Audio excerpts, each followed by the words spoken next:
On va s'intéresser aujourd'hui à la résolution d'un système d'équations différentielles qui font intervenir une fonction x de t, y de t, t étant un réel.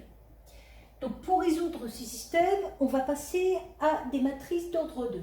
C'est-à-dire, on va poser grand X, la matrice qui est égale x, y. Je vous rappelle que c'est x de t, y de t. Et donc grand X', ça va être la matrice x', y'. Donc si on passe à ces deux matrices, en gros, on va avoir x', y' égale une matrice multipliée par le vecteur colonne x, y. Comment on trouve cette matrice? Il faut que cette ligne multipliée par cette colonne donne 1x plus 4y. Donc concrètement ici j'ai 1 et 4. Il faut que cette ligne multipliée par cette colonne donne 2x plus 3y. Donc ici j'ai 2 et 3.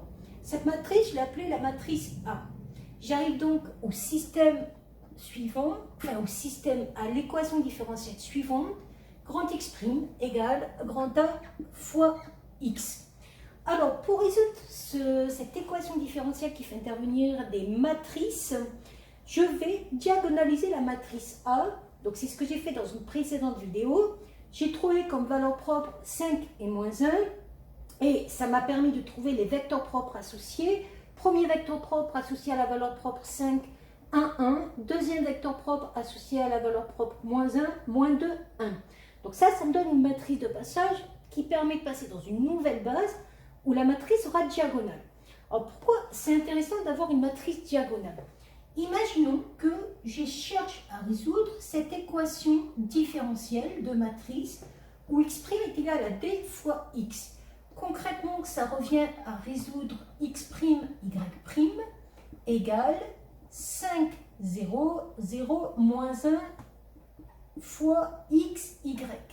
J'arrive donc à un système qui est le suivant. x' égale 5x, y' égale moins y. Et là, vous savez, résoudre ce genre d'équation différentielle parce que ça ne fait intervenir qu'une fonction à la fois. Alors ici, vous avez vu qu'il y en a des conditions initiales et vous allez comprendre pourquoi j'en ai besoin. Au départ, je vais déjà essayer de résoudre ce système-là, sans tenir compte des conditions initiales ici, parce que ces conditions initiales proviennent de ce système-là et pas de celui-là. Donc pour résoudre ça, petit rappel, comment on résout une équation différentielle du premier ordre? Tout simplement, si x' égale 5x, ça veut dire que la fonction x de t va s'écrire sous la forme d'une constante alpha E5t. Alors pourquoi? Parce que quand on dérive cette fonction, ça va nous donner du 5 alpha E5t et on voit bien que ça donnera bien 5x. Pareil, si y' égale moins y, ça veut dire que y de t va pouvoir s'écrire sous la forme une constante fois E moins 1t pour la même raison. Donc, vous voyez que quand vous avez une matrice diagonale, c'est beaucoup plus facile de résoudre un système de deux équations avec des équations différentielles, puisque chaque ligne, en vrai, est autonome. Alors, je vais utiliser justement ce que je viens de trouver ici. Pour trouver les solutions maintenant générales de mon système d'équations différentielles de départ, j'ai juste à prendre ma matrice de passage ici, que j'avais trouvée tout à l'heure, et à la multiplier par cette matrice colonne qui est formée des deux solutions de la première équation différentielle et de la deuxième équation différentielle quand j'utilise une matrice diagonale. En gros, je vais donc arriver à x de t quand je multiplie ligne par colonne qui est égale à alpha E5t moins 2 bêta E moins t.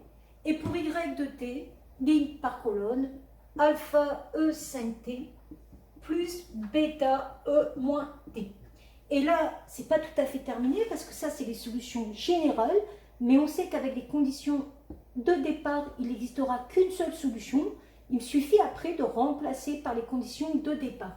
Donc si je remplace par les conditions de départ, donc par 0, un nombre à la puissance 0, ça fait toujours 1. Donc j'arrive à alpha moins 2 bêta égale 3 et j'arrive à alpha plus bêta égale 0. Ce qui va permettre de trouver les valeurs alpha et bêta. Donc ici ça va nous donner alpha égale moins bêta Et donc, moins 3 bêta égale 3. Ce qui me donne bêta égale moins 1, alpha égale 1. Et donc, grâce à ça, j'ai les solutions de mon système d'équations différentielles de départ. C'est-à-dire que la fonction x de t va être égale, en remplaçant alpha par 1 et bêta par moins 1, à e5t plus 2e moins t. Et pour la fonction yt, elle va être égale à alpha égale 1, donc e5t, bêta égale moins 1, moins e moins t. Et pour vérifier que ce que j'ai trouvé c'est bon, il suffit de vérifier que xy vérifie l'équation différentielle de départ, c'est-à-dire celle qu'on avait donnée x' égale y' égale. Voilà.